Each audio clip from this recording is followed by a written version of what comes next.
President Donald Trump is turning up the heat on the auto industry, and this is signaling even higher tariffs on imported vehicles that could be coming soon. At a recent White House event, Trump made it clear tariffs are his tool to drive automakers to invest in U.S. production. He quoted, "The higher you go, the more likely it is to build a plant here," renewing the debate about the future of American manufacturing. Now, this bold strategy is already showing results with billions of dollars in new investments announced, but it's also raising costs for automakers and consumers. So what does this mean for the cars we drive, the jobs we create, and the prices we pay? Let's dive into the details and unpack why this story matters to every American and why you'll want to understand the full impact. Trump's tariff strategy is straightforward. Make it more expensive to import vehicles, and automakers will have no choice but to build factories in the United States. It's a high-stakes chess move, and early signs suggest it's working. General Motors recently announced a $4 billion investment in 3 U.S. plants, including a shift of some SUV production from Mexico to American soil. Hyundai, too, made headlines in March with a staggering $21 billion commitment, which includes a new steel plant and expansion of existing plants. Trump didn't mince words when he credited these moves to his tariff policies. Quote, "They wouldn't have invested 10 cents if we didn't have tariffs," he said, pointing to the ripple effect on the industries like American Steel with U.S. Steel going into Pittsburgh, a huge investment and lots of jobs. And this is a big resurgence. These investments are more than just numbers. They translate into jobs, economic growth, and a renewed sense of pride in American manufacturing. For communities hit hard by decades of outsourcing and shipping jobs overseas, the prospect of new factories is a beacon of hope. But the story isn't all rosy. Automakers are feeling the pinch, and some of those costs are trickling down to consumers. The question is, will the long-term gains outweigh the short-term pain? Not everyone is cheering Trump's tariff plans. General Motors, Ford, and Stellantis have been vocal about their concerns, urging the White House to roll back the 25% tariffs imposed on imported autos. They argue that these tariffs drive up costs, making it harder to compete in the global market. Adding fuel to the fire, automakers are frustrated by the recent deal that reduces tariffs on British car imports but leaves Canadian and Mexico production facing the full 25% levy. This discrepancy has created tension, as North American supply chains are deeply integrated, with parts and vehicles crossing back and forth across the border multiple times before they reach the showroom. Mexico, however, has secured a partial reprieve. Cars assembled in Mexico and exported to the U.S. will face an average tariff of 15%, thanks to reductions tied to the value of U.S. content in those vehicles. This compromise shows the complexity of Trump's tariff strategy. It's not a one-size-fits-all approach, and automakers are navigating a maze of regulations to keep the costs down. Still, the pressure is on, and the companies are being forced to rethink the global production strategy. Tariffs are a double-edged sword.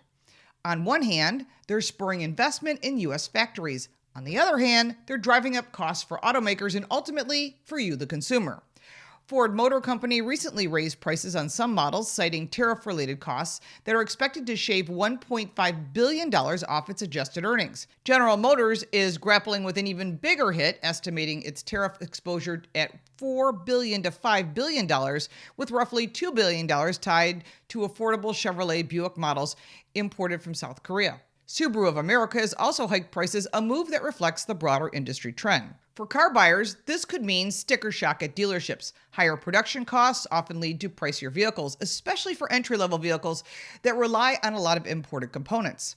The average American family shopping for a reliable sedan or SUV might feel the squeeze, particularly as inflation and supply chain challenges already strain household budgets. Yet, there's a silver lining. As automakers shift production to the U.S., new jobs, economic opportunities could offset some of those costs over time. The trade-off is real, and it's worth exploring how this balance will play out. It's also important to note that there are 2.5 million vehicles that are already here, ready to sell, that are pre-tariff prices. So there's some deals out there to be had, but you need to shop around and do your homework. Now, you might be wondering, why should I care about the tariffs? I'm not in the auto industry. I'm not looking to buy a new car. Well, the answer lies in a broader impact. Tariffs don't just affect car prices. They shape the economy, influence job creation, and even touch on national pride. When automakers build in the U.S., they create jobs not only in manufacturing, but also in related industries like steel, logistics, and technology. These are the kind of jobs that sustain communities, from small towns in the Midwest to bustling industrial hubs. Moreover, Trump's tariff push is part of a larger conversation about America's place in the global economy. By incentivizing domestic production, the administration aims to reduce reliance on foreign manufacturing, a move that resonates with many Americans who want to see made in the USA. That means something to them. But it's not without risks. Higher tariffs could strain trade relations with allies like Canada and Mexico, and they might invite retaliatory tariffs on American exports. The stakes are high. The outcome will shape the auto industry and the economy for years to come. As Trump hints at raising tariffs in the not-so-distant future, as he says, all eyes are on how automakers will respond. Will they double down on U.S. investments as GM and Hyundai have, or will they find ways to absorb the costs and pass it on to you?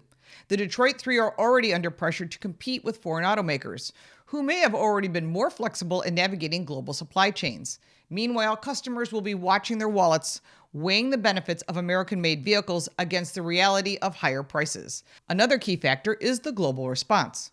Countries like Mexico and Canada, integral to the North American auto industry, may push back against the tariffs and potentially escalate trade tensions. But we're also looking to renegotiate the USMCA agreement, so this could bring them to the table. But at the same time, the steel industry, a beneficiary of Trump's policies, could see further growth as demand for American-made materials rise.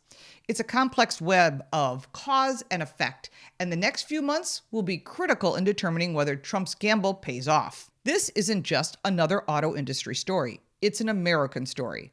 Whether you're a car enthusiast, a worker in a manufacturing town, or just someone who cares about the economy, Trump's tariff strategy affects you. It's about jobs, innovation, and the future of American industry.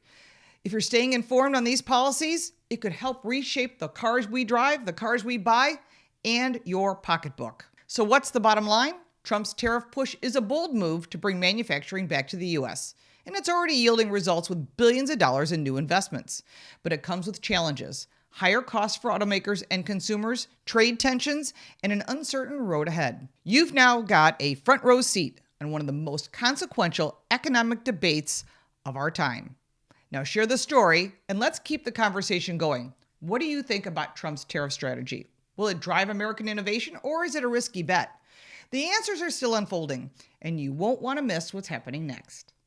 If you like this video, give it a like and subscribe for more videos like this, and check out our car review channel, Car Smarts. You can support me by buying me a cup of coffee, and if you want even more content, check out the links in the description. I'm Lauren Fix. Thank you so much for watching.